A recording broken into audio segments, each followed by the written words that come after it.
আজকে রান্নার আয়োজনে থাকছে ট্যাংরা মাছ। হ্যাঁ, মন্না। আর ট্যাংরা মাছের জন্য কি কি নিয়েছি, এখানে বেগুন নিয়েছি আর একটু আলু নিয়েছি। আলু জলের তলে পড়ে গিয়েছে, যে আলু।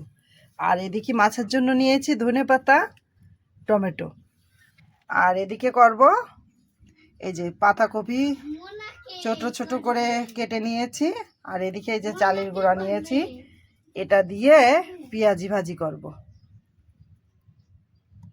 মানে মাছের লবণ হলুদ মাখিয়ে নিয়েছি, নিয়ে কড়াইতে ভাজতে দিয়ে দিলাম। তেল দিয়েছি, তেল গরম হয়েছে, তারপরে মাছ ভাজতে দিয়ে দিলাম।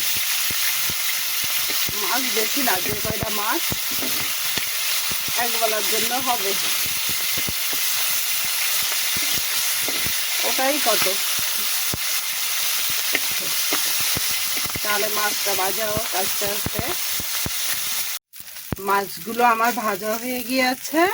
আমি এই যে জিরে আর কালো জিরে তেলের উপর দিয়ে দিলাম।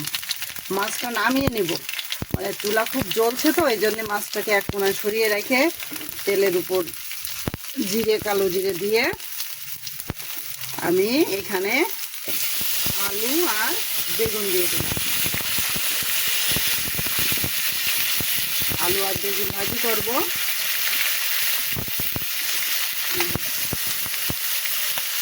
এবার আমি মাছ নামিয়ে নেব।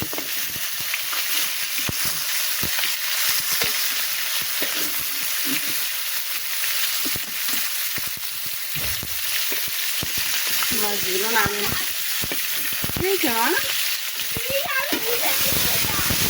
এখন পড়বে না, বেলা হয়ে গেছে তো। এবার লবণ হলুদ দিব। এখানে লবণ হলুদ আর মরিচের গুঁড়া দিয়েছি, দিয়ে এবার নাড়াচাড়া করে ভাজি করে নিচ্ছি। এবার একটু কাঁচা মরিচ দিব। এবার একটু মরিচ দিয়ে দিলাম। গাছের মরিচ তো পেকে পেকে গিয়ে আছে, নিজ গাছের। একটু পেঁয়াজ দিয়ে দিলাম। এবার একটু ভাজি করে নেব।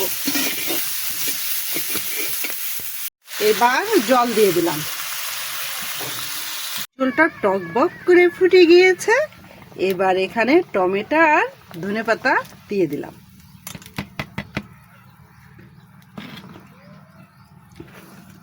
আর সেই সঙ্গে মাছটাও দিয়ে দিলাম।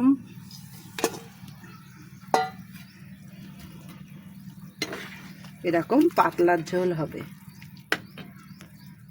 ঝোলটা টকবক করে ফুটে গিয়েছে। আর এখানে আমি এই মরিচগুলো তুলে আর একটু চালের গুঁড়া দিয়ে গুলে আমি এই মাছের ঝোলে দিয়ে দিলাম, কারণ এখানে তো কোনো বাটা মশলা দেওয়া না, এই জন্য ঝোলটাকে গাঢ় হওয়ার জন্য।